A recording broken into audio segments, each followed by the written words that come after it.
Joe and Bella Stories. Number 7. Rainy Day. One weekend, Mum had to work a shift at the hospital and Dad had loads of marking to do, which meant that neither of them had time to look after Joe and Bella. But Joe and Bella didn't mind. They were going to spend the weekend with Gran, and Gran had promised to take them to the beach. There was just one problem. When they woke up on Saturday morning and looked out of the window, the rain was sheeting down. Bella pressed her nose against the glass and said hopefully, "We can still go, can't we?" But when Gran arrived to collect them, it was still pouring, and Gran said they would just have to spend the day at her house instead. It rained and rained. They watched a movie on TV, and when they stopped, it was still raining. They played cards with Gran, and when they stopped, it was still raining. They did some homework, ready for Monday, and when they stopped, it was still raining. They tried taking Gran's dog Selby for a walk, but when they opened the door, Selby took one look, whined, and ran back inside again. Eventually, Gran went off to do some housework. Joe decided to do more homework. He had tests coming up at school, and Mum and Dad were always on at him to work harder. But Bella was too little to worry about tests. "I'm bored," she said. "I hate this weather." "There's nothing we can do about it," said Joe. "You'll just have to make the best of it." Bella stomped off. Joe wasn't paying much attention to her. He was too busy with his maths. After a while, though, he noticed a banging and thumping from the kitchen. What was Bella up to? He got up and looked round the door. Bella was mixing something in a huge mixing bowl. "What's that?" Joe asked.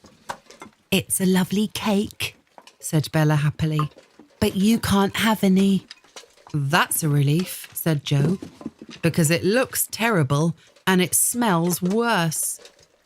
The cake mixture had all kinds of lumps in it, and the smell was like no cake that Joe had ever smelled before. "It's not for humans," said Bella. "It's for dogs. I've made it specially for Selby because he couldn't go for his walk." "What's it got in it?" Joe asked. "Dog food," said Bella. "Silly." "And it's got cornflakes because Selby loves cornflakes, and yoghurt because Selby loves yoghurt, and toast and biscuits and tinned rice pudding." Joe was feeling queasy just thinking about it. "Well, I hope Selby likes it," he said.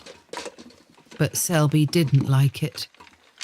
When Bella put it down on the floor for him to eat, raw because she said it would taste better that way, Selby took one sniff and then ran out of the room.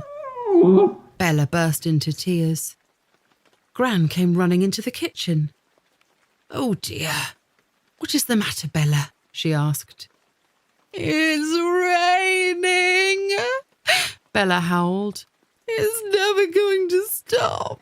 We can't go to the beach, and now Selby doesn't like my cake." Joe didn't say anything, but he knew how Bella felt. It was turning into a horrible day. "Now then," said Gran, "things aren't that bad. Why don't we do something to cheer ourselves up?" "Like what?" sniffed Bella. "How about we make a cake as a surprise for your parents? A cake for humans, not for dogs. After all, they've been working hard all day." "Can we eat some too?" asked Bella. "Of course you can," said Gran. "And can it be chocolate sponge?" asked Joe. "With chocolate fudge icing?" asked Bella. "And sprinkles?" "It certainly can," said Gran. They had a lovely time making the cake, and when they had finished decorating it, they suddenly realised that it wasn't raining anymore. They had been so busy they hadn't even noticed.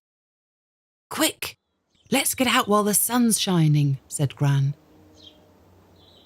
They took Selby down to the park, and when they got back, Mum and Dad had arrived.